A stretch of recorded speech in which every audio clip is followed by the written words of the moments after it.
What it is, Brad Lee back again with another episode of Dropping Bombs. Today in the studio, folks, I got a frickin' granola head fresh out of Joshua Desert. The dude's a king at the sprouting movement. Matter of fact, I would say the founder, damn near, pioneer at least. The living guy. Of the sprouting movement. This dude hasn't eaten shit in a long time. Like, dude, you've literally eaten raw organic for how long now? Raw organic plants, fruits, vegetables, seeds, nuts, seaweeds, and sprouts, 23 years exclusively. So you don't know what a cheddar bratwurst tastes like. And maybe in a nightmare. You don't know what a nice, delicious piece of A5 Wagyu tastes like. I have no idea what that is. Damn. And I'm still alive. You're still alive. And I'm happy. I know, but I've eaten it and I'm still alive and I'm happy. So what's that tell you? It ain't the sprouts, brother. It ain't the sprouts. Otherwise, everybody that would be not eating sprouts would be dead and all the sprout heads would be living. Right. But we have to be really clear. In our country, 2 out of 3 Americans are overweight or 100%, obese. 100%. And it's not from eating sprouts. No, it's not from eating sprouts. So it's from eating shit. Yes. That we produce, that we allow. That we program them and well, I don't know about profit. program, but profit more. No, program. When you yeah, you're getting programmed, but my point is like I don't know that people are, doing it on purpose, even though there's conspiracies that say, oh yeah, they are for your pharmaceuticals, et cetera. But the food we allow in America is not allowed in some countries. That's right. So it's like we allow us to eat some shitty stuff. Like to me, fast food restaurants, I can go to a fast food restaurant and eat healthy. You just throw away the bun, throw away the shit, but not as healthy as Sprouts, of course. Well, nothing's healthier than raw, because I believe ultimately raw would be the healthiest of all. I mean, you're a smart man. Yeah, but because there's no, number one, no animal fats, there's no, meat, no oils. There was nothing living except plants. Yeah. Well, let's go. Nothing with a mother. Nothing with a mother or a face. Or a face. But again, I mean, I tasted the Sprouts last time you were here, and they're all right, but like I couldn't make a fucking meal out of them. I brought some Sprouts that we could make lunch for you. I have my 6 meals a day planned. I just had my noon protein meal, so I'm not open for substitutions. I'm not here to force you. I want to go back to something. Do you know how much the lowest grade hamburger meat would cost in this country if it weren't subsidized through the Farm Bill? No. $35 a pound. So that would mean a burger in quarter pounder would cost like over $10. So you say there's no programming, there's lobbyists, there's marketing, there's advertising, there's food engineering, there's additives, preservatives, adding salt, oil, and sugar to make that explode in your brain like a drug. Now, what Sprouts will do that?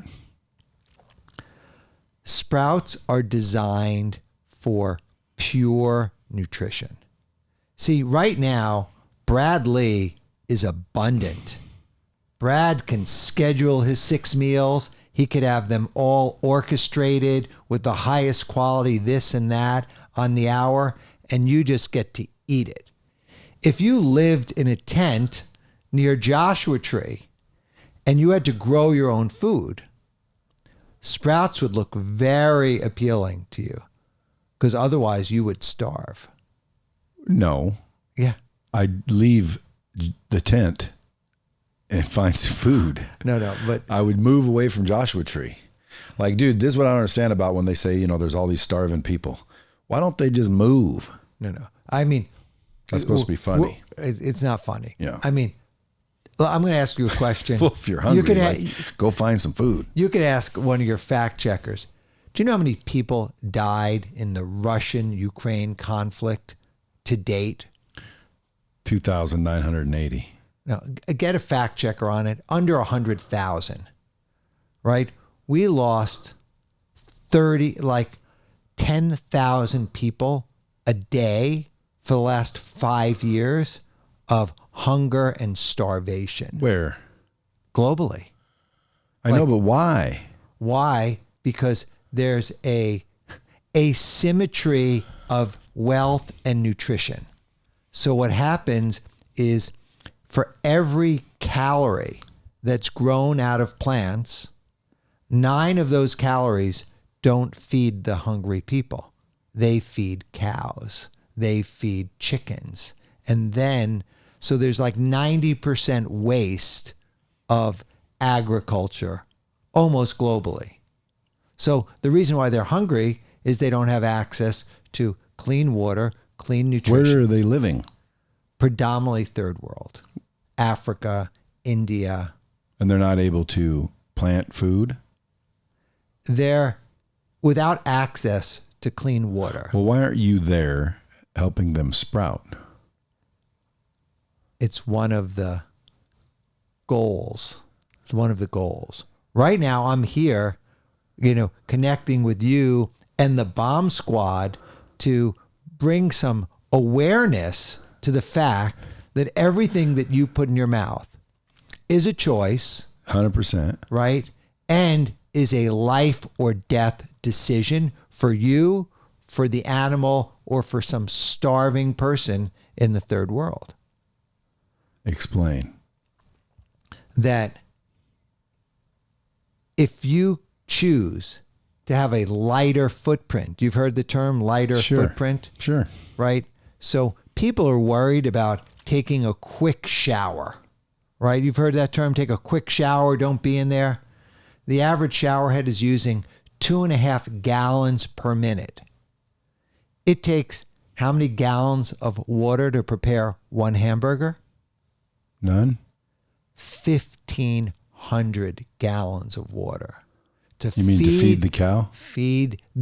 Grow the grain, feed the cow, water the cow until they could slaughter the cow. So, well, it should be more expensive then. Subsidies, politics, lobbying, Washington, like this is rain. They're probably not paying for water. No, most of it is. They're basically, the reason why California is in a drought. Keep in mind, we're 90% water on this earth. 90% water, right? And do you know we're like almost 90% water in our bodies? Isn't that coincidental? I think it's not even correlated. It's coincidental. Coincidental. So if we think about the global issues, if you were to make a choice and to adjust your lifestyle and your dollars to be thoughtful, and I'm not telling you to become a philanthropist and give to the charities and the not-for-profits, because I don't believe in many of them. I know, but I would say you're what's called a intellect. Would you say? I think I'm intellectual. I wouldn't call myself per se an intellect. I'm a regular guy. Yeah, but you're an intellect. Like you base everything off rational thought. I got married. Yeah, well, still. That was emotional. Yeah, but you're out in Joshua Tree. Getting married would be a good thing because now you got someone to hang with you. Yeah, it was the Twilight Zone before. Now, folks, if you've never been to Joshua Tree, by the way, it's just this big old magical desert where people find to do peyote and shit. Well, it's a national park. Are you doing ayahuasca and shit out there? I've done ayahuasca. Out there? I've done it out there. What about mushrooms? Par for the cause. Have you done mushrooms? Sure. Have you done ayahuasca? No. What are you waiting for? Never. I do not shit myself. Thank you. That's why they make Depends. Don't shit myself. Thank you. Thank you for the offer. See, this is what most people don't get. See, like, I have no problem with everybody thinking one thing and I don't think the same thing. Like, in other words, I get ayahuasca can help you and it's a whole blah, blah, blah, blah, blah. Soon as I heard it makes you throw up and shit your pants, that's part of the ritual. Yes. I'm okay with never, ever doing that. Yeah. See, that's where, Brad, you are so in your head. No, I just don't care. No. I don't care to shit myself, Doug. Well, you can shit yourself if you like. I'm not mad at you. What if you end up shitting yourself without ayahuasca? I won't shit myself without ayahuasca. And if I did, what would be the circumstance? And I would be highly upset about it. Yeah. And you have kids. Actually, I wouldn't be that upset about it because whatever made me shit my pants was probably my doing in the first place, like eating sprouts. Sprouts have never made you shit your pants. Well, maybe not sprouts, but I guarantee ayahuasca, you shit yourself, don't you? No. You didn't shit yourself. Never shit myself. Bullshit. Then never. I threw up. You haven't done it right then. No. I threw up. I purged. Yeah, you got to shit yourself for it to work right. No, that is not true. You know who shits themselves? You shit yourself if you do it right. No, you shit yourself if you eat shit beforehand. Well, again, maybe if you process and do the ritual correctly, you don't shit yourself. Well, but everybody I've talked to said they shat themselves. Yeah. And I'm not a self-shatter. Yeah. I have never shit my pants. And quite frankly, dude, growing up, I did a ton of acid and I did a bunch of mushrooms and I know what the whole trip's about. I hear it's way more than that, but I bet you it's just like that, just more intense. No, I think who's ever been guiding you in psychedelic therapies is just been giving you misinformation. Well, it's just people I've had on the podcast. Yeah. There's nothing recreational about doing ayahuasca. What's it for? Ayahuasca is, if done correctly, like with a shaman in a closed container with the proper rituals. Number one, use of ayahuasca is for healing. Healing what? Right. Whether it's autoimmune disease, depression, addiction. Well, again, if I were depressed or any of those things, I would try ayahuasca if that's what the supposed remedy was. Yeah. But I don't suffer from all those, so why would I do it? I'm not here selling ayahuasca. I'm selling sprouts. Okay. You brought up ayahuasca. I know, but you're saying like, it's good for people. Well, I'm saying if someone is doing it with the specific, let's just say you have someone. Well, it won't be me. So can we agree on that? Yeah. I ain't doing that shit. Right I'll now. eat sprouts. Yeah, and sprouts. I have eaten sprouts. And quite frankly, if I had sprouts at the house, I'd eat them, especially now that I'm on my new health kick. Yeah, you look great, by the way. Thank you. But I wouldn't only eat sprouts. I would just also eat sprouts. So like I drink egg whites in the morning, but they're chocolate flavored. This company called Muscle Egg, for all those buffies out there. Muscle Egg is just flavored egg whites.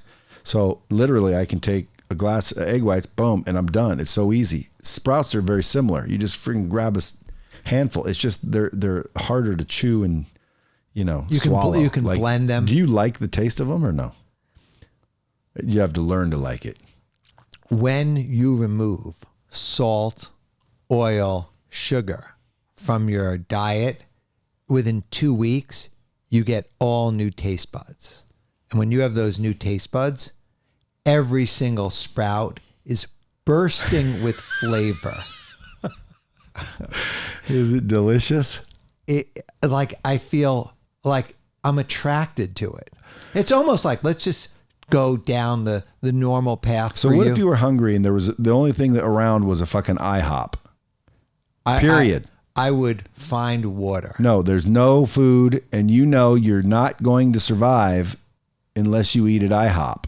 Let me just say, I would survive better without IHOP. You could go 40 days. Maybe long term. No, even the immediate future. No. Shitty food is better than no food, bro. According to? Science. No. For how long? A long period of time, I said. Like what, 40 days? No, like 4 years. 4 years, the only thing was IHOP. If 4 years, the only thing was IHOP or not eating, you would eat fucking IHOP. I would dissect what the No, ingredients were. You would eat IHOP No because way. you'd have to, or you'd die, you'd perish. Now, long term, eating IHOP 40 years over Sprouts, I think you have the advantage. Yeah, I mean, these hypothetical arguments are They're fun though. They're fun. Let's talk about something else. Okay, let's talk about meditation. Oh, before we go to meditation, because this will, if your mind, do you watch pornography, Brad? No, Have you ever watched pornography? Sure. So if you watched pornography, I should say on occasion, but no, not really. But if you watched pornography every single day, and that was your source of sexual education, right? Let's just say you did it for a year. Then you meet a normal woman. You can't even imagine, like, she's not going to be able to do what the special effects are in the pornography, the moves, like the whole thing. So what happens is the kids, the teenagers, the teenage boys in particular, who are there watching excessive amounts of pornography, cannot have a normal relationship. They become erectile dysfunctional as teenagers when put in an instance with a normal woman. They can't get turned on because they're used to seeing 18 boobs, this level of pink, this kind of movement, and the normal activity, which should turn them on, which is a little kiss, a little stroke, just doesn't do it for them. So that's what happened to you. You had that big T-bone, you had this flavoring, you had the IHOP with the extra syrup on it, you have all of this stimulation. Or like blueberry crepes. Blueberry crepes, which is mostly sugar. With whipped cream. Yeah, fat. Loveliness. Right? So the salt, oil, sugar, fat triggers The good stuff. What they're doing is they are triggering the primal urges. Like in nature, growing up over millennium, we didn't have access to abundant amounts of food. So when food was there and there was fat in it and it was sweet, we would eat, fatten up and prepare for the famine because we didn't know where that next meal was coming from. You know exactly where your next meal is coming from. You know what's going to be in it. You can even you even know what it's going to taste like because it's all engineered. So if you didn't know that, and the first food you had were Sprouts, then you'd love Sprouts because you'd be hungry, you eat Sprouts, you're hungry, you eat Sprouts. So for me, I'm not telling you or anyone just eat Sprouts. What I'm saying is if you become a little more aware of where your food came from, like, do you know where the egg yolks and chocolate came from that you're like guzzling in the morning? No. Do you think it matters? It might. Yeah. Yeah. But it matters to who? I mean, ultimately to you. Not really. Doesn't really matter to me. Do you know why they call heart disease the silent killer? Because no one talks about it? No. Why? There's no warning. And then. Do you think I have heart disease? I think that what you're eating would scare the shit out of me. Well, you, yes, but the normal person, hell no, dude. People wish they could eat like me. I'm freaking flawless. My nutrition's on point. Other than meat-based. Well, I don't eat garbage, dude. Now, I will throw a little garbage in there sometimes, I gotta say. You know, like I'll throw a little sugar-free barbecue sauce. Well, again, you really look at what's in that barbecue sauce with the freaking monoglotal hydrates and the, you know, color 5, number 2 dye and all the shit that goes in those. I probably shouldn't be eating it compared to some fucking fresh organic fruits and nuts and shit like that. But that's not realistic for me, dude. How are your poops? Wonderful. How many a day? 1. Do they feel good? Great. So almost wish they'd just keep going. Do you use a bidet? Yes. You do. Yes. I didn't see a bidet. Well, I saw a glory hole there ain't a bidet in your here. bathroom here. There but I ain't a didn't see bidet here. You got it. I rarely, if any, take a squat here at work. Do you squat or do you sit on the bowl? I sit on the toilet. Yeah. As a minimum, get a squatty potty. What do? You shit like a silverback gorilla. No. I squat. I squat more like a chimpanzee than a silverback. Well, is that better for you? Squatting, you get a greater evacuation of the bowels in a squat position. Squat like you just bend down, put your butt on your heels. Yeah, exactly. That's where, I mean, there's commercial products. Where are you squatting on? I get up on the bowl. You have a squatty potty? No, you can have a squatty potty. I just get up on the bowl. It's more stable for me. You mean if someone were to see you taking a dump, your feet would be on the lid? My feet would be, well, I lift the lid and I just sit on the crown. Yeah, but the crown or where your feet are? Yeah. And you're just squatted down? That's right. That'd be hilarious to watch. So if somebody's at a stall at a public restroom, would they see your feet go up? It would look like the Invisible Man was next door. They wouldn't see your feet go up? I mean, they might see the feet go up, go down, but if they looked under the stall to see if someone was in there, they would think there was no one there. How long have you been doing that? 20 years. You think Jesse Isler does the same thing? No, I think he's probably more conservative in his pooping. Dude, Jesse Isler's who you remind me of. Yeah, he's my buddy. I love that guy. Dude, Jesse Isler's hilarious. He probably loves the whole sprouting thing. He loves the sprouts. He loves fruit. He eats a lot of fruit. He's pretty clean. Real clean. You ever watch? You follow him? A little bit. I don't consume a lot. Dude's got like special chefs that come in and freaking do banana stuff, and it's all healthy shit. Well, that's how I met Jesse. But goddamn, dude, don't you ever want a steak? No. Don't you ever want like a milkshake? Have you ever had a donut?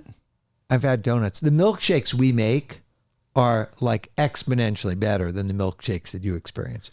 The milkshakes we make, we get fresh coconuts, we chop them open, we pour the coconut water in, we scoop the coconut meat, we take fresh, whole vanilla bean right from... I'd love to taste one, but we'll see. I doubt it's better than a freaking chocolate milkshake. Well, actually, we could put raw cacao in there. So raw chocolate. So you can have a chocolate, vanilla, coconut milkshake with no added salt, oil, sugar, processed, where we know where all the ingredients come from. Have you had a colonoscopy? No. Why? A one-way street. What do you mean? Like nothing needs to go up there. Well, that's how I feel about ayahuasca. I don't need to shit myself. Let's talk about meditation. They call that the silent killer too. What? Cancer, ass cancer. Yeah, prostate cancer, colon cancer. Dude, there's people that are just functioning 100%, no fever, no headaches, no nothing. Bang, one day they feel shitty, they go in, boom, stage 4 colon cancer. They should have had a fucking colonoscopy. Yeah. Because if they can get in there and notice any kind of situation in the beginning, they can actually cure that shit. They can fix it. But if you don't check and you just assume you're, perfect because you've been eating sprouts this whole time, you could end up with cast cancer. How much just like old Steve Jobs, he was a pretty healthy eater, wasn't he? He was also exposed to very toxic chemicals and metals in his career when he was welding, before they had all the safety mechanisms, when he was doing the printer control boards. He was exposed to a lot of toxic things in his life. Do you think sprouts could detoxify people? We know for a fact that benzene, which comes from burning certain chemicals, can be detoxified through eating broccoli sprouts. We know that for a fact. I can send you the white papers on that. So for those of people listening that are interested in sprouting, because everyone should be if they're into their health, but If they're interested in sprouting, how would one get started sprouting other than buy your book, by the way? The Sprout book, folks. The Sprout book, #1 best-selling book to the vegans, right? And the vegetarians. And the vegetarians. And actually the meat eaters. And even meat eaters. Yeah. I mean, there are serious meat eaters like Ben Greenfield and Juji Mufu that have now incorporated. What's a serious meat eater? Like, they don't eat a lot of vegetables. Like, they look... That would be me then. I'm a serious meat eater. They look ketogenic. They look like caveman, paleo. What'd you have for breakfast? I haven't eaten anything yet Why? today. Because I want to come here being hungry. Are you hungry? No, I'm just drinking water. I'm fine. How long until you get hungry? It's all psychological. Whenever you eat, do you feel satisfied? I'm never satisfied. Do you ever feel full? Never. I walk around like a starving lion, fiercely searching for my next meal. Well, then why don't you just pick up a cheeseburger? I like the feeling of hunger. Well, again, there is something to say about that. I said that to the guy the other day. That says, dude, because I eat 6 times a day. Yeah. And all I said, but they're small portions, maybe 6 ounces of chicken breasts, 5 ounces of greens. That's meal 1, meal 2, meal 3, same thing, but just different meat, whatever. Same macros. Well, if I were to try, I was going to tell a story, but now I have another question. If I were going to try to replace 6 ounces of chicken with sprouts and get the same protein, what sprouts would I be eating? Garbanzo beans, like 1 cup of garbanzo beans is over 20 grams of protein. So I would have to have two cups of garbanzo beans, or garbanzo 6 ounces beans, of chicken, or peas, or lentils, or 6 ounces of chicken. Yeah, dipped in sugar-free honey mustard. Do you know how much fiber? Let me ask you a question. This is not a trick question. Okay. What has the most fiber? Meat, chicken, fish, or cheese? Out of chicken, what'd you say? Meat, like red meat. Yeah.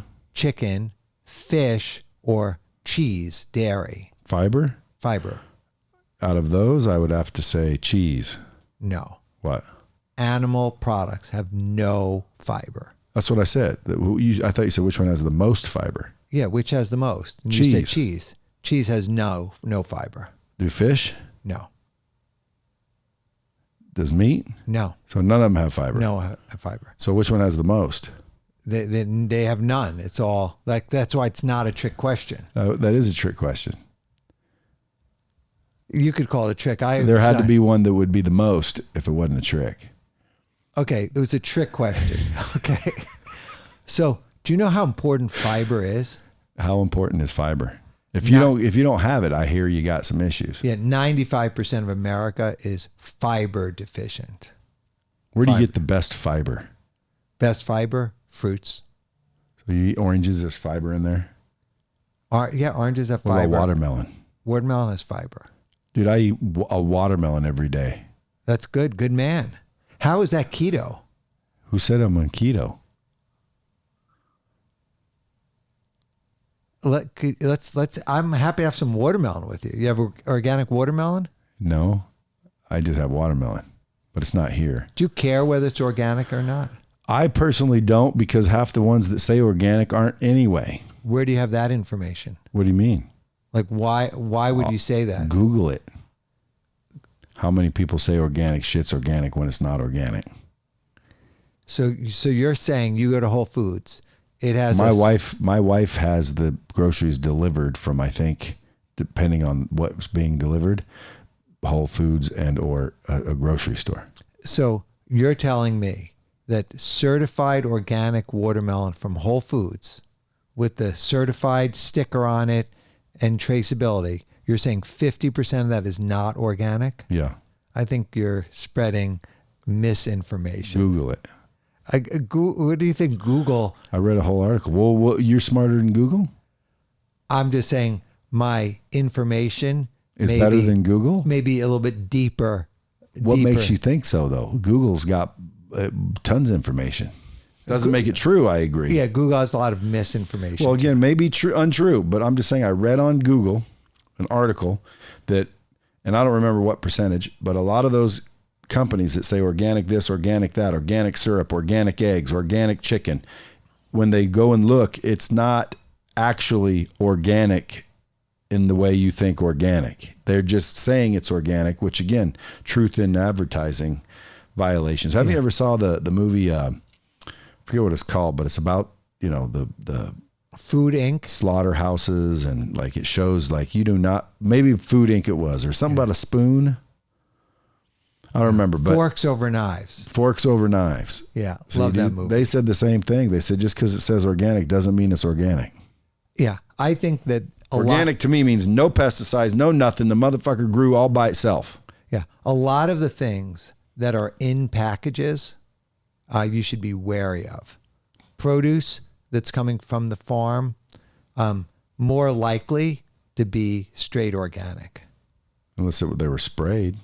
Yeah. If they're sprayed, then they wouldn't be certified organic. When you get blueberries, do you wash them first? No. You just nail them. Where do you shop in Joshua Tree? The farmer's market. How far away is it from your house? 35 minutes. So you got to drive 35 minutes. Once a week. Once a week, and you load up, I bet. They love to see you coming. I mean, I'm like you. I eat a whole watermelon.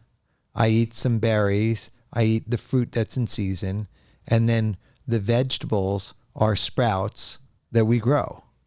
But I can tell you, if I was hungry and all I ate was fruit, it would take a lot of fruit to satisfy my hunger. That is an irrational belief. Like, those little Smartie oranges? They're called cuties yeah, or you Smarties. can eat 20 of them. Yeah, I'll rack 20 of those and I'm still hungry. Yeah, because it's mostly water.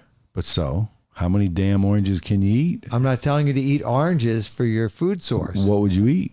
Well, avocados are a fruit. Did you know that? Yeah, but like, what are you supposed to eat? 3 avocados? Why not? 3 avocados? Ask my wife. How many do you eat? I could eat 3 avocados, no problem. Do you have special recipes for them, or you just eat them plain? I like avocados with my sprouts, with my tahini, which is the sesame seed paste. And I make a salad, and I can easily have 3 avocados in there. If I want to feel fuller. How come you don't have a restaurant down at your Starry Night Village? Just not my thing. Been there, done that. By the way, folks, if you guys want to go stay in Joshua Tree, what is it called? Wonder Valley Hot Springs. Wonder Valley Hot Springs. You've got little cabins out there. Yeah, private hot springs, great views of the stars, the Milky Way, the galaxy. Every house is at least 500 feet from another house. Living. Yeah, a lot of privacy. So that's why I said granola head. Now, a granola head, is that a derogatory term? It's not quite complimentary. Why? Is meathead a complimentary term? Oh, he's a meathead? Yeah, I mean, if it meant I ate a lot of meat, I'd say I'm a meathead. Meathead is kind of close to but shithead. granola head means that like you eat healthy shit. I mean, relative to being a meathead, I'd rather be a granola head, but I don't eat granola. You won't eat granola either? No. Why? A lot of granola is sweetened, artificially sweetened, and it's cooked, hard to digest. Dude, so you just don't want anything with flavor. I like things plain. What about raisins? Raisins could be good. Could be? Could be. Yeah, I don't eat a lot of dried fruit like raisins. I eat dates. I like dates over What about raisins. figs? I love figs. Do you have figs? Yeah, I brought some fresh figs for you. What do you mean fresh? Non-dry fig, like an apple. I've never had a fig. You've never had a fig. You wait a second. I mean, I've had fig Newtons. You're gonna fucking love figs, dude. I've had prunes, folks. I don't know. He's heading to get some figs, apparently. And by the way, all kidding aside, I would highly suggest people listening check into the sprouting world, because number one, if you get into sprouting, not only do you have a much more healthy option, but you have a much more sustainable option if shit hits the fan. You know what I'm saying? People are like, Brad, what do you mean shit hits the fan? Well, where food becomes scarce. Where food becomes scarce. What do you got here?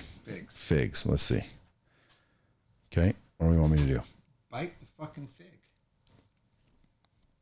Like, do you eat the skin? Yeah. You eat the whole.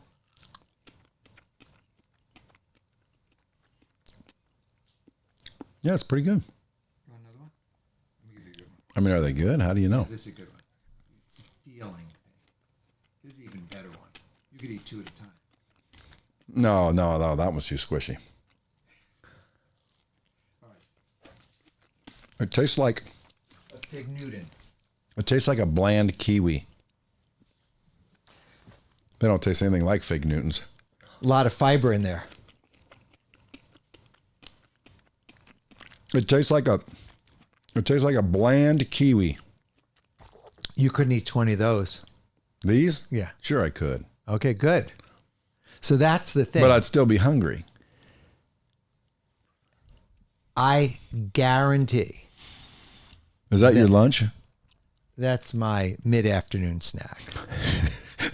So on your drive back, you'll reach over and just start nailing figs. Yeah.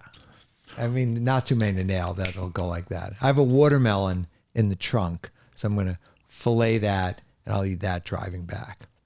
Dude, watermelon, I can eat that shit all day. Does watermelon fill you up? No. So when does the Brad brain stop eating watermelon? When it's gone, So why don't you have 2? because that's excessive.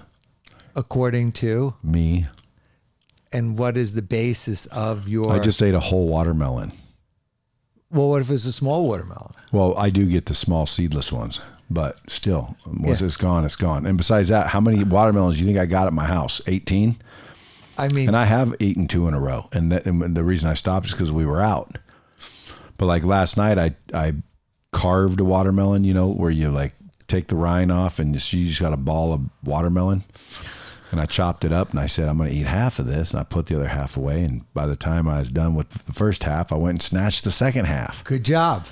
It's like freaking delicious, dude. Yeah. Well, we're going to spend a day... It's got to be cold though.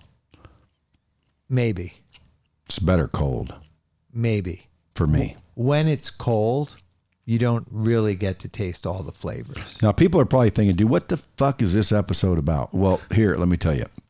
Number one, in case you haven't figured it out, Doug sprouts. He's a foremost leading expert on the sprouting movement, right? Yes. Number one best-selling sprouting book. You're on all kinds of podcasts talking about sprouts. Usually you have more serious hosts that are trying to get to the bottom of something, not just shooting the shit like me. But at the end of the day, dude, you're all over the place with the sprouting game. Yeah. Why should somebody sprout versus not sprout? So sprouts, great question. Great question. So number one, vegetables and fruit can take weeks or months or years to grow. And all the data, whether it's coming out of Harvard or Johns Hopkins or USDA, FDA, recommends 7 to 13 servings of fruits and vegetables every day. Like that is the recommendation from U.S. dietary guidelines, 7 to 13 servings. And a serving is like a fistful, right? 8 ounces. The average American is consuming less than 1, right? So sprouts are vegetables that you can grow in your own home in days without soil, without sunshine, without fertilizer, without pesticides, and you're growing your own vegetables. You just need water. You just need water in a glass jar. And I was growing all of my food in 1 cubic foot using 6 to 8 jars for a month, and I'm just eating sprouts. And sprouts contain every single micronutrient, phytonutrient, polyphenol, bioflavonoid, antioxidant, soluble, insoluble fiber, all of the amino acids to form complete proteins, they are all in sprouts. So sprouts are the perfect, most nutritious food. and they're affordable. If you go buy sprouts because you're abundant, you go to Whole Foods, $3, $5, $7 a pack. If you grow them, you're on your own, it's pennies a serving. So I was living How much is it a pack, though? The seeds? Yeah, don't switch. You said $3 a pack to pennies a serving. Well, apples to apples here, Junior. No. If you were to buy a serving of sprouts, or grow a serving of sprouts, right? A serving of sprouts costs, say, $5.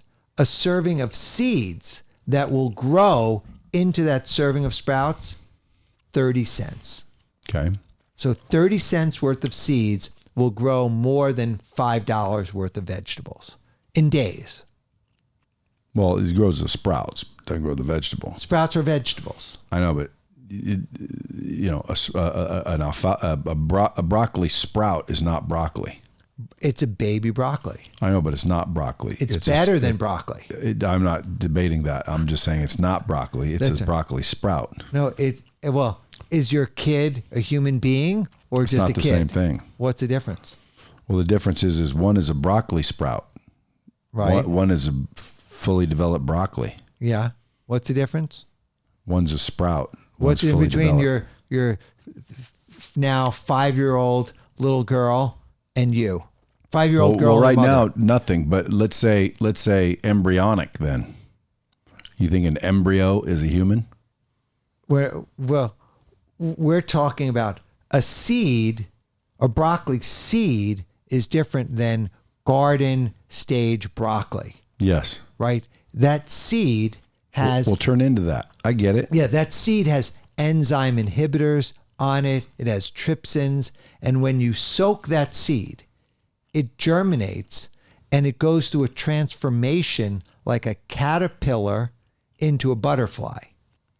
And you get to watch it? You could watch it, yeah. You could do time lapse and watch it. It's fascinating watching it happen because it's so quickly. Like literally, it will grow 10 times its size in under a week. How do you know when it's time to chow down? So this is new information to you. The broccoli seeds are edible.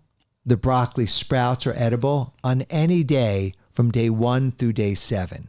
After day 7, they've consumed all of the energy supply that was built into the endosperm of the seed, and at which point you either have to eat it or transfer it into soil and add fertilizer so it continue growing.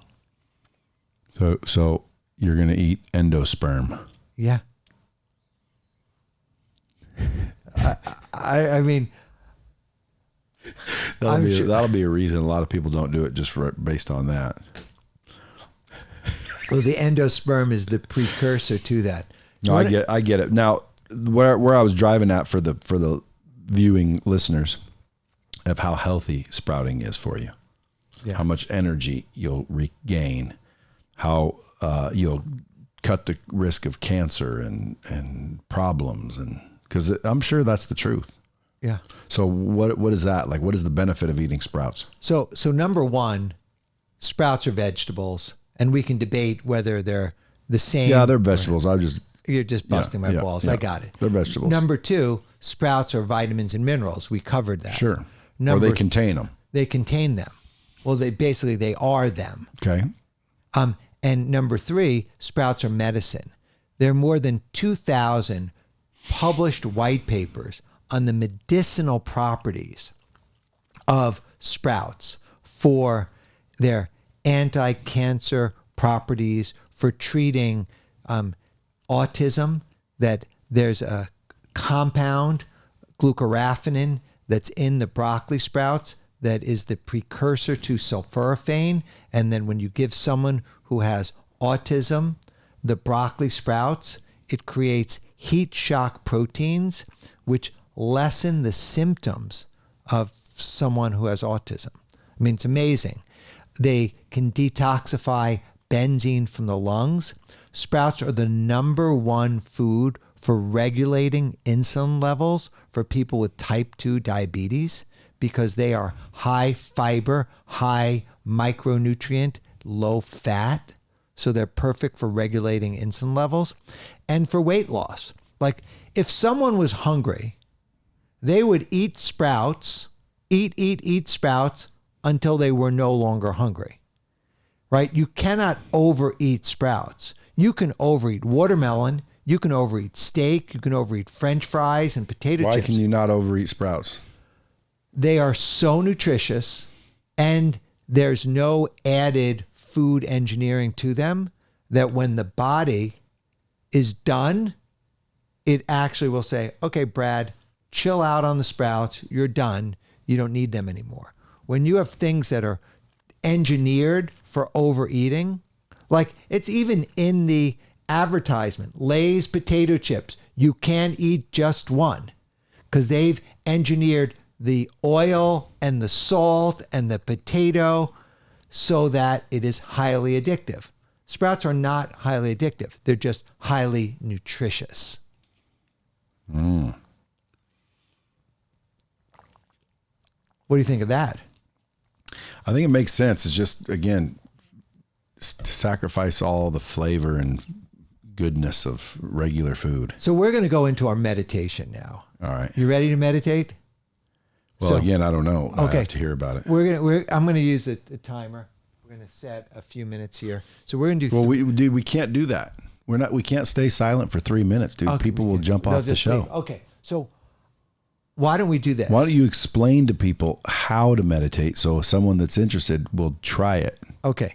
So one of the there's all sorts of meditation. The meditation that I do has been taught over centuries, and the basic goal of the meditation is to become more responsive, not reactive, right? To be able to calm the mind so that I can make more intelligent, better decisions and eliminate suffering from my life.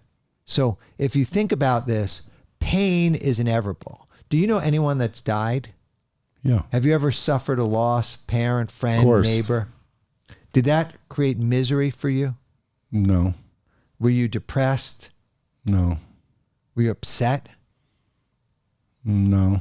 Does anything upset you? Not really. Okay. So you are at a level where you have so much armor around you and you have so much adrenaline that doesn't matter. Like you can just survive normal circumstance. Do you know people that are emotional, that cry, Sure. that get upset, that are grieving? Sure. Okay. Most people do that. And I you just don't. realized you got to understand people die. Yeah. So once you understand people die, of course it's sad when people die. Of course it's not good. But if you have any kind of belief in the afterlife, well then aren't they headed to a better place? So what are you sad for? You're just going to miss them.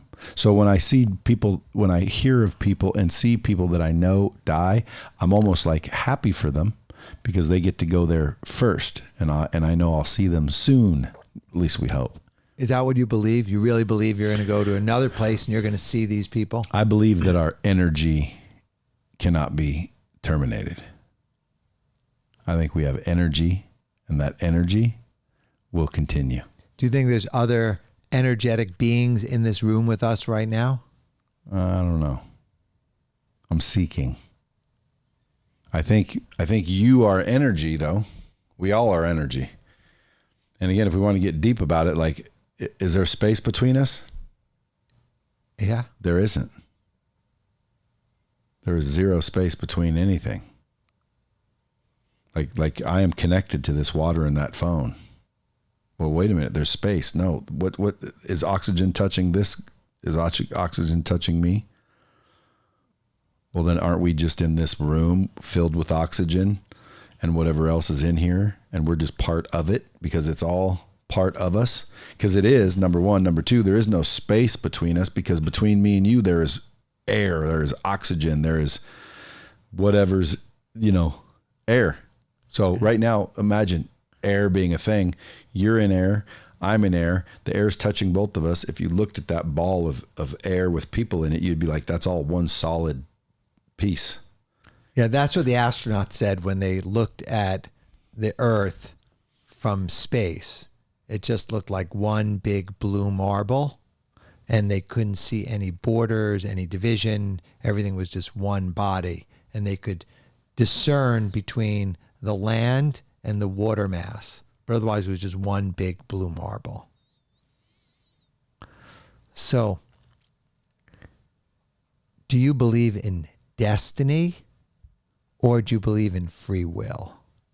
Free will. Free will. So you create your own destiny. 100%. And there's no circumstances outside of your free willing? What do you mean? Of course there is. So how does that work? There's shit you can control and there's shit you can't control. So that's destiny. No. All the shit you can't control, what is that? That's randomness. Random. But isn't it someone else's? If someone got hit by a car, you say that's their destiny? No, that's what happened to them. But that was someone else's free will. That caused that. They got hit by the car. Who was the driver of the car? What are you talking about, dude? You said that's destiny. Well, someone else's energy, their free will, wasn't just random. Someone decided to have that drink, to drink and drive, to go. And someone decided to get in their car and go get hit. But I get you. But point being is that's not destiny. That's free will. So could you have controlled not getting hit by a car? Could you have controlled it? Yeah. Like not had the drink, not chose to drove. Well, not chose to go that direction, not chose to go at that exact second, isn't it? The free will component would mean that you could navigate this world entirely. And I believe we can. You can. And I have done so far. Have you? I'm here. What I mean, is it destiny? I think it's part destiny. Do you think it's like this would have happened no matter what? I think that when I reached out to you, that was me initiating free will. That's right. You engaging was destiny. No, it's free will too. Your free will is my destiny. My decisions are my free will. Okay, I'm confused. Either way, what's the point with destiny and free will? Well, it's just the question that you were saying before that the starving people, that why don't they just go get food? Yeah, like again, if I'm hungry, I'm gonna go in search of food. I'm not just gonna sit there and die. But in the same location. Now, again, if they're dying on the way to search for food, that makes sense because they're migrating. They're trying to find food. But when people say like there's people starving all over the earth, why don't people show up with the freaking waste that America has? Well, you go to a McDonald's dumpster, it's filled with food. Like send sprouts over there, send seeds over there so they can grow their own food. Well, they can't grow food in Africa. Yes, you can. There's shit that grows in Africa. I think what we should do is we should go on a field trip. One of these days, I think I will. We should, because if you go there and you realize, oh, this is why they can't plant corn, and this is why they can't plant tomatoes, and this is why they can't plant sprouts and grow sprouts. Oh, they don't have any clean water. Well, then let's solve that problem. Because again, if I lived someplace that had no clean water, I'd move to where there was clean water. Right. I mean, we don't have to go to Africa. Go to Flint, Michigan. Their water looks like I would not live in Flint, Michigan. The people who live in Flint, Michigan. They're choosing to remain in Flint, Michigan. I mean, I really think you should take dropping bombs with your positive attitude and encourage people to leave Flint, Michigan and show them where to go. Help guide them. Maybe you could do that Eddie Murphy trading places. Hey, there's anywhere to go that has clean water. You know how many people moved from Flint, Michigan? I have no idea. I've never been to Flint, Michigan. I'll bet you a bunch. Okay, that's what I'm talking about. Some decided not to. Now they can have their excuses as to why they couldn't. They couldn't afford it. This, that, and the other thing. Easy for me to say I'm rich, blah, blah, blah, blah, blah. It's still a decision. regardless. They're deciding to stay in Flint, Michigan, where the water may be poor. Well, that's, again, guys, move. Like, yeah, stop bullshitting yourself. I really think we need to do trading places. Like, take all of I'd freaking love it, dude. Yeah. I think that would be really, and guess what? I would move out of Flint, Michigan immediately. Well, again, I mean, obviously I'd have to see my circumstances. Like, some people may not just be able to move because they don't have any money, but guess what? I can figure out some way, grandpa, grandma, hard work, side work, lawn work, whatever. I need to get X amount of dollars so I can get me and my family out of here. Now, I have to deal with bad water until I can do that, but I'm going to do that. I wouldn't sit there and say, Doug, I'm unemployed. I don't have a job. I don't know what I should do. Okay. No, I'll go find work. I'll go solve problems. I'll go earn money. I'll go beg money. And if I had to, I'll fucking steal it. I'm getting the hell out of Flint, Michigan. You would steal one way or another. Okay. At some point, yeah, I would. But there's risk. Dude, so what?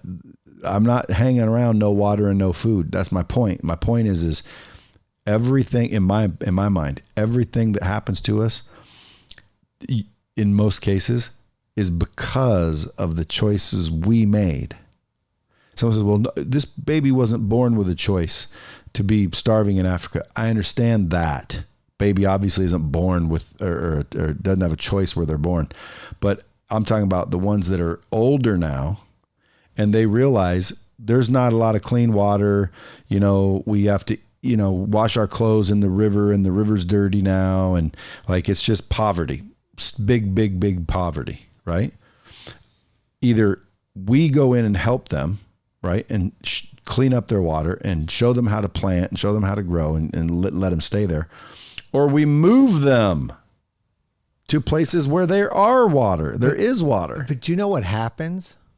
Like, or they move themselves, which is the best way to do it, because again, all they'd have to do is get up, grab their shit, and start walking another direction. And until they find clean water, they don't stop. Yeah. I mean, you see what's happening with coming over the border this episode's from Mexico. Going to get all kinds of hate, by the way. Oh my God.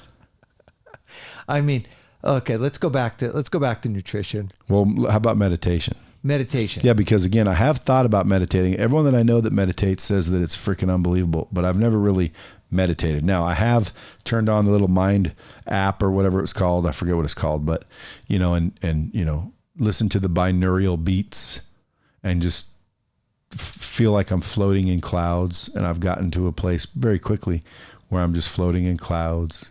I don't care about this and I don't care about that. And I can literally zone out to where I'm thinking about nothing but floating in clouds. And then I'll, allow myself to imagine a serene high mountain lake with an eagle flying slowly over the lake. Just peaceful, wonderful. I've done that. Is that meditating? I mean, that sounds like an experience. The meditation that I do is silent, where I'm observing the sensations in my body. It's like right now I'm observing the balls of my feet resting on the floor. I'm observing my pants resting on my quadriceps.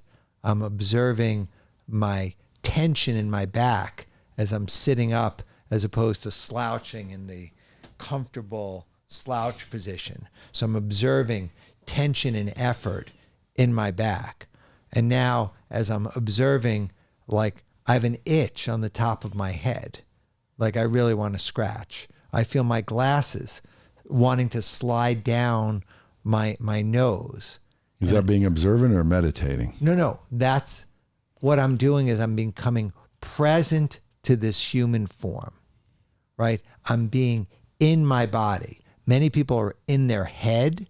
And what I'm doing is I'm observing what's going on inside. And I'm observing the sensations.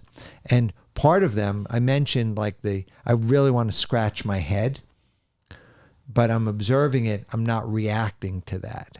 And so part of what the meditation does for me is I get to observe, what am I feeling? What am I craving? right? Sometimes I craving certain things, right? I had a great example. I called someone and they said that they weren't interested. And I didn't feel that I was heard. So I called them back and they said, "What do you want?" And I said, "Well, I feel like our conversation got cut short and I didn't have an opportunity to fully express myself." So they hung up. So then I called again. And then they yelled at me. And I was just observing calmly. And then my natural instinct was to call a fourth time, whether I was glutton for punishment or I wanted to do it. And then I said, "Let me meditate on this." And I said, the knowledge that I have from selling is that at this point, I'm now wasting my time. And I'm going to move on. But there was a real, like almost addictive behavior to wanting to call back because I knew he's answering the phone. And like I was wanting to get through. And that's one part. You talk about the bitch voice. It's 120 degrees near Joshua Tree today, 120 degrees. I get up and I look at my running shoes and it's air con option in the house. Like we can turn on air conditioning. It's hot outside. I look at the shoes. No part of me wants to put on the shoes and go run. And I'm aware that no part of me wants to do it. And that's where you're meditating when you're taking the boss voice, dominating the bitch voice. That's Brad meditating. Well, then I meditate constantly. Meditate constantly. It becomes you are aware that you are not the monkey mind.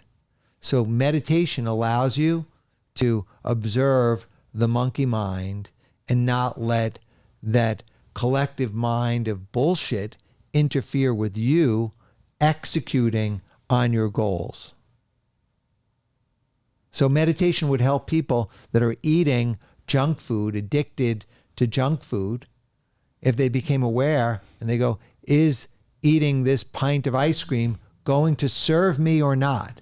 And actually have that conversation. And, there's many voices in the head. The bitch voice is just one of them, right? There's the starving kid. There's the hurt child. There's all of this stuff going on. The meditation helps you define who the real Bradley is. Like when you meditate, you become the master of your fate. Well, I might have to try that. Of course, again, based on your description, I'm already doing it masterfully.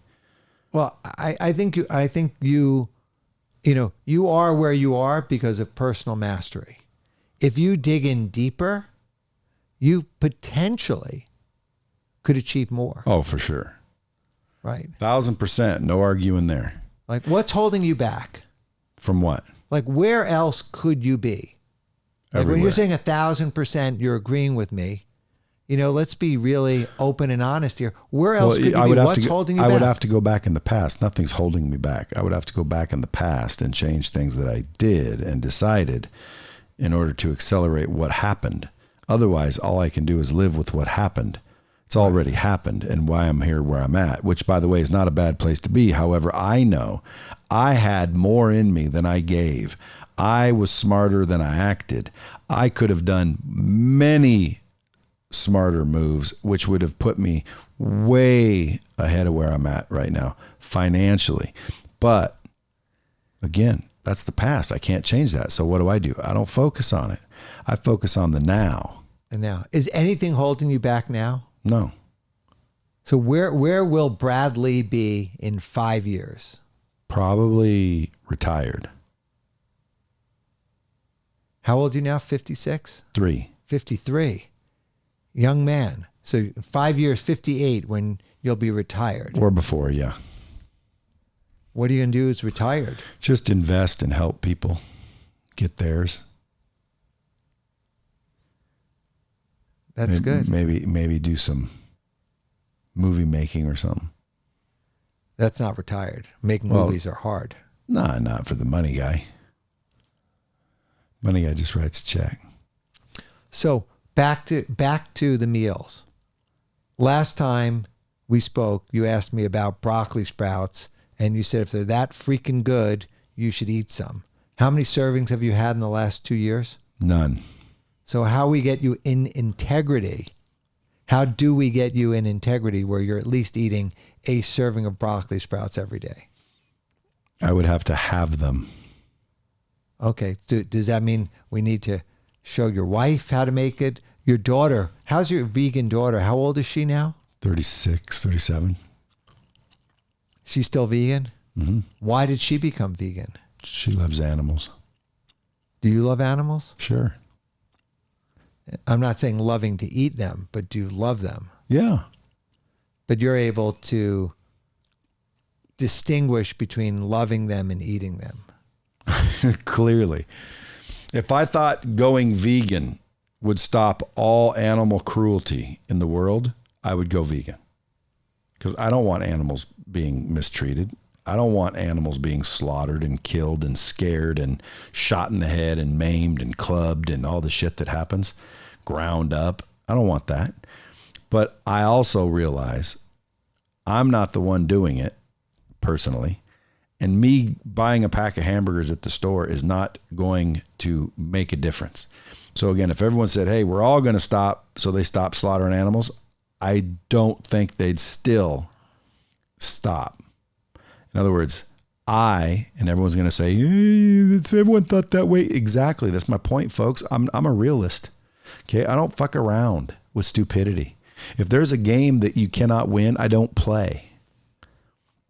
Like at the end of the day, I can't stop animal cruelty. Okay. I can speak up. I can get loud. I can make my opinion felt, but I can't stop it. And if I can't stop it, you've had bacon, right? I've had bacon, yeah. It's wonderful. So if I sit there and see a dude with some bacon and I eat it, I'm not contributing. Okay, that pig was already dead. That bacon was already cooked. I'm not slaughtering pigs to eat bacon. But you're creating the demand for it. If you didn't buy it. If I didn't, everybody else still eats bacon. That's my point. Do you know what the number one... It's not me. You can't put the collective world on me. Do you know what food industry, big industry, is suffering today in the United States? No. Dairy. Dairy farms are going out of business. Which they should, shouldn't they? They should, yeah. I don't even think we need milk. Right. Well, if you see a separate... I call it boob juice. Yeah. Do you know how many pus cells are in a glass of milk? No, I don't drink milk. Yeah. But the dairy industry... Although milk on a bowl of cereal is a must. Yeah. And Americans are choosing soy milk, hemp milk, oat milk, almond milk over cow milk. Like the traditional cow milk and dairy industry is suffering. And it happened not because Brad said, I don't like milk. What happened is there is a collective consciousness that causes a wave to happen. And when you believe that you can make a difference, that's how change happens. So just a belief. So if I just think I can make a difference, animals would stop being harmed. I believe that you are one powerful manifester. I agree with that.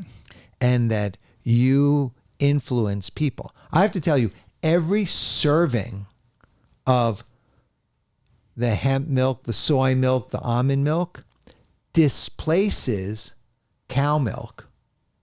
And as a result, far less cows are suffering. You know how they get cow milk? They artificially inseminate them.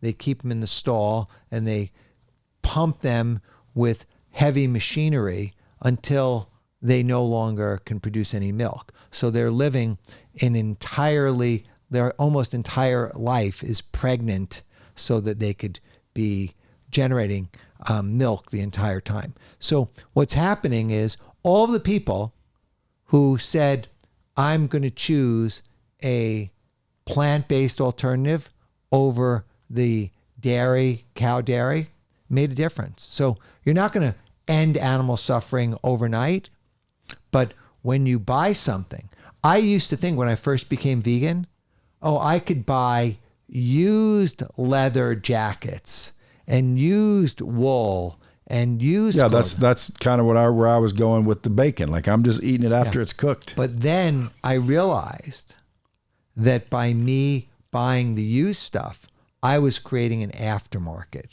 for it. I was creating demand for that. And then I said no to that too. Yeah. So someone has to just get real obsessed about shit.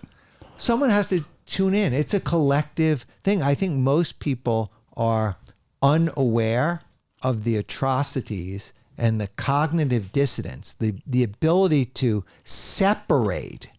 Like, if you, Brad, with your bare hands, maybe a Swiss Army knife, had to go find a cow, slit its neck and fillet it and peel it off and deal with it and look it in the eye before you killed it. I mean, you probably could do it because you're like a mercenary. I couldn't do it until we were faced with it's a must. Right, but right now it's not a must. Right now it's a choice for you. Yeah, and right now I don't kill cows. You're just using your financial leverage to have that cow killed so many steps away that you don't have to even associate with, in your mind, you're not at all associated with the death of that cow. That's correct. That cow died, and then I found the meat. Right. They didn't die because I wanted the meat. But the meat you're going to eat next month, probably that cow is alive today. Well, what if I don't eat any cows next month? Will it be alive? I'll bet you the same cow would have been dead either way. Yeah. I mean, this is big physics stuff here. I really believe in your mind. Would you ever eat? Do you have dogs? Do you have pets? Yeah. Would you ever eat your dog? Never. Well, again, if I had to, yeah. Right. But right now, in other countries, like in China, like you take your dog for a walk, you're looking up at the stars. They might kidnap your dog and fillet it and eat it for dinner. Yeah. How would that make you feel? Sad. Oh, so you could feel sadness. Yeah. Okay. So it's all a matter of what is the normalization. In China, it's normal for some people to eat dogs. In some places, they eat horses. In some places, they eat cows. It's just all the normalization. And, when you become more tuned in, you make different decisions. But as long as you're running and you're busy all the time and you're jumping from this to this to this, you got all the meals lined out, you don't have to think about where it's coming from, that cow, etc. You'll do it. But I think you can make a difference. And for me, sprouts are a way to make a difference, not in just displacing animal cruelty in the supply chain, but making a difference for healthy human life. Like if people eat sprouts, like the number one association with sprouts is that they are a healthy food. So every person, the tens of thousands of people out there today that's growing, that are eating sprouts, every time they eat sprouts, they're saying, I made a choice for my health and well-being. Yes, they did. So do you want to make a choice for your health and well-being, Brad? Right now, I'm satisfied. Okay. Content. No, right now, I don't have time to be so conscious. Brad. I am not going to allow you to bullshit me with the scarcity. Dude, I don't have time to fuck with this vegan shit. No, you don't have the desire. It's not the time. That's true too. That's it. But again, if someone brought me 6 vegan meals a day and they were all delicious, Because again, I find steak and chicken delicious. Yeah. Okay, so if they brought me, like you brought me a bunch of weird, crazy shit and said, eat this, and I ate it, and I was like, dude, this is freaking killer. I would straight go vegan right now. Why? Because I don't have to think about it. Right. But now I got to think, well, I can't do chicken anymore. What can I do? And is that good? Is that good? And then I'm reading this book and I'm reading that book and I'm trying to figure out what's what. And then I got to get your book and then I got to start growing sprouts and I got to figure out how to do sprouts because everyone fails sometimes. So now the sprouts didn't fucking grow. And now what am I doing? It's like stupid. I got shit to do. I ain't worried about fucking sprouts. I'm worried about fucking money. See the difference? I get it. So all I want to do is like eliminate all unnecessary things there are to think about. Like usually you'll catch me in a black shirt, a white shirt, or a navy blue shirt. Do you like my shirt? Yes. On occasion, a baby blue or a burgundy. But like, dude, I don't think about what to wear very often because it's always the same. Yeah. I don't want to think about this, that, and the other thing. Yeah. Can we talk about my shirt for a second? Yeah. This shirt is made with organic cotton and organic cotton denim that's been recycled. Good looking shirt. Yeah. This is Industry of All Nations. So they make clothes that my other Industry of All Nations shirt. If everybody was as conscious as you, brother, we'd live in a much better world, wouldn't we? Hopefully and potentially. But I think the whole thing is everyone has to start their journey. 23 years ago, I was just like you. I can show you a picture of me in a black shirt where I had an all black uniform, living in New York City, working for the money. I was driven. It's like that last paragraph in The Greatest Salesman of the World, the chapter on persistence. Nor will I allow yesterday's success to lull me into today's complacency, for this is the great foundation of failure. I'll forget the happenings of the day that is gone, whether they were good or bad, and greet the new sun with confidence that this is the best day of my life. So long as there is breath in me, so long will I persist. For I know one of the greatest principles of success, if I persist long enough, I will win. I'll persist, I will win. I worked like a dog. I got up 4 a.m. I banged out my workout. While I was on the workout, I was listening to 2 books on tape, one in each ear at double speed, gaining information, gaining knowledge. Then I would hit the books, hit the calls, and I was just running around hustling so I could make the money. And then I realized there's more than money. Isn't there? Is that the first bomb we got the whole show? There's more than money. There is, and you know what it is? You tell me. Health. Because a lot of people don't realize, dude, they can go get all the money, but if they forfeit their health to do it, they will not be happy that they did it. Like, health is more important than money. Yeah, and I mean, other people have said this, but I'd rather be healthy and broke than rich and sickly. Well, and you can't take the money with you. And besides that, it's just like, the whole reason people want money is so they can enjoy life, but they fail to realize that health is being sacrificed in a lot of cases.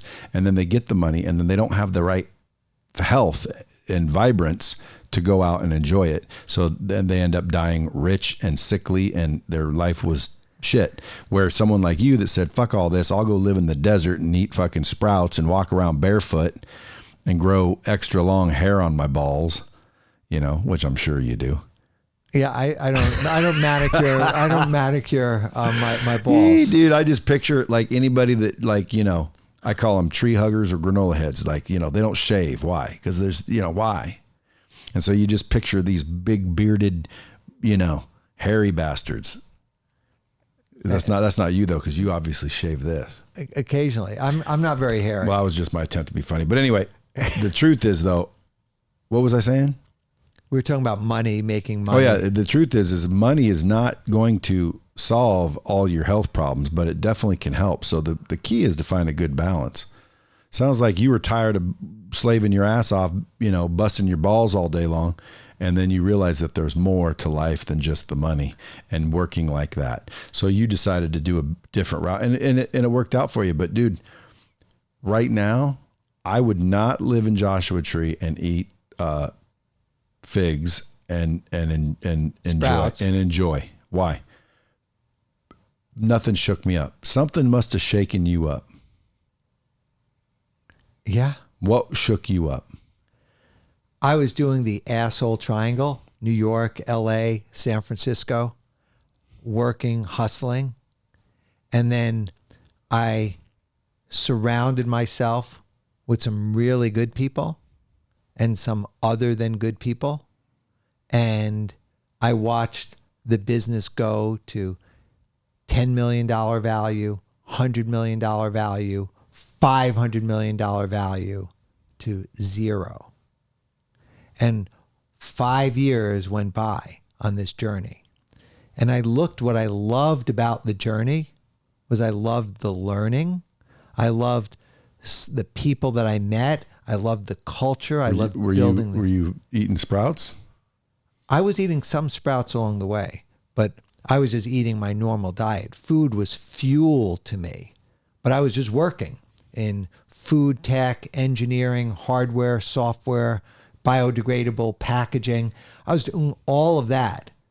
But after that thing that got composted, and I went to Burning Man and I did psychedelics under a container of therapy. And, do you ski? Yes. So imagine when you're skiing, the grooves and the paths, people following, and they get deeper and deeper and deeper, and the banks go up, and you get the berms, and you can't go off. That's what happened to my brain over these 52 years. And then you do psychedelics, and it's like a fresh coat of snow. And all of a sudden, you have new ability to tap into other parts of your brain. You get to evaluate with a clean slate. Why am I doing this? Why am I doing that? And get to question everything. So I was questioning why I was doing what I was doing. So my goal of moving to the desert was I wanted to hear silence.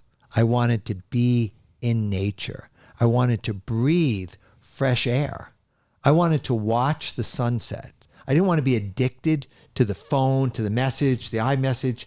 Like when I moved there, we had no internet, right? So I'm there and I got to rebuild the Gen 2 Doug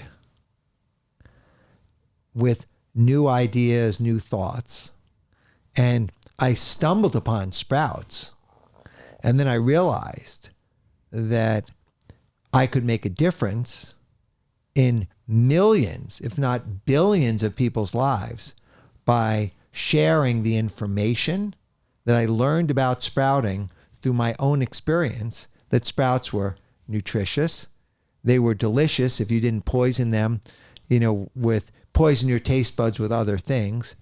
They were affordable. Well, how do I order some sprouting gear from you? I'll send you some links. And okay, send me some links. I'll sprout and do it for a day. Just my kids will have fun doing it. Yeah. And then I'll show them how to eat it. And then I'll eat the broccoli sprouts for a week. I think hopefully I'll feel better.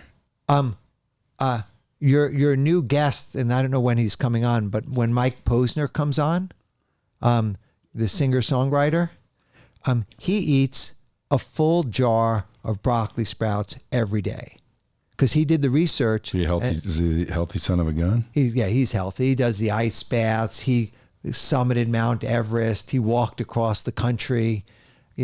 He's like badass, super healthy guy.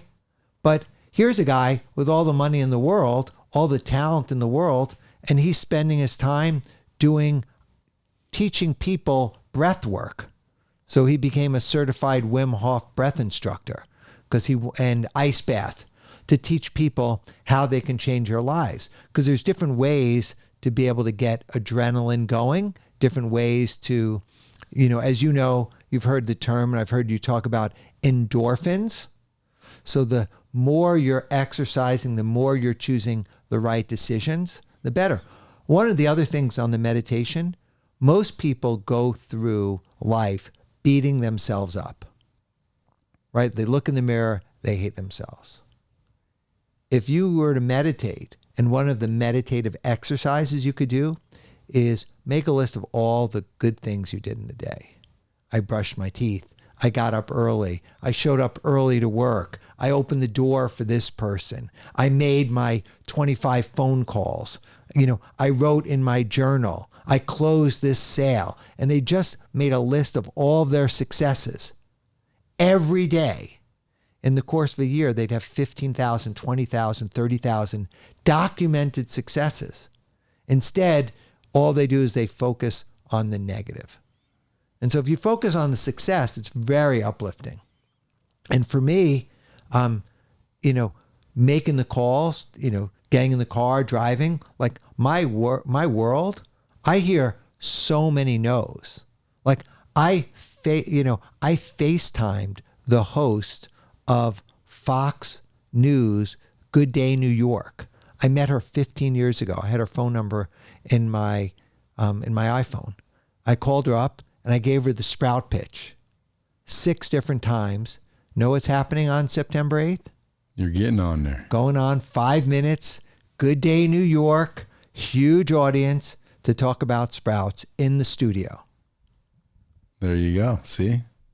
So manifesting it. So that for me is really important because money doesn't motivate me. I live with wear my organic clothing. And you got money though.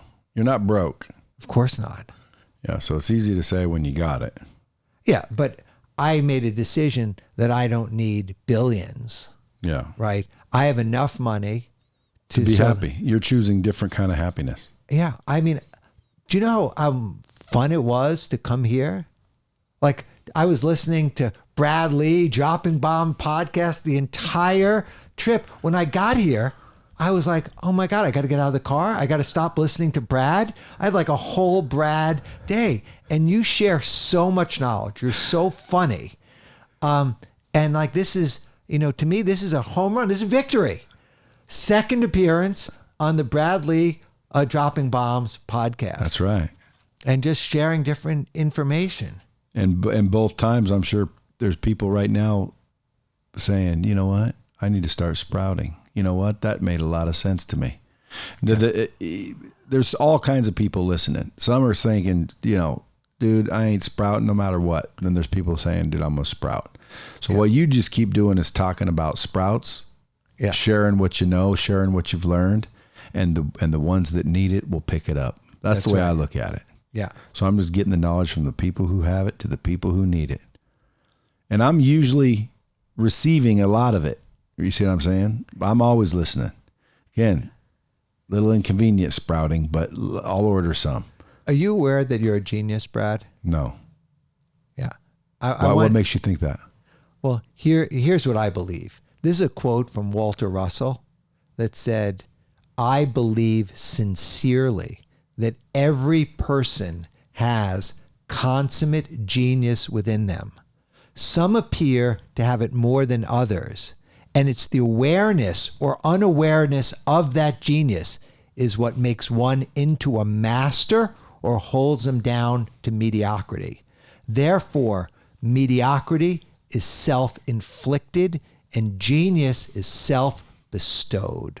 I like that. What else would you tell? What's the final thing you'd give the Bomb Squad? Otherwise, this is going to end up being the longest episode in the history of the world. I think that everyone has choices, and that make effort to stop, breathe, think, and make choices that serve you, not do what you've always done. Can't be afraid to change, folks. You cannot be afraid to change. Appreciate you coming out.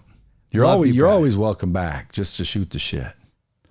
I'm going to start sprouting, folks. We'll give you an update in a couple of months. We won't wait two years. We'll do that. If anybody else is sprouting out there, make sure you go get his book, The Sprout Book. You can go to thesproutbook.com or anywhere their books are sold. Until next time, kids, keep it real.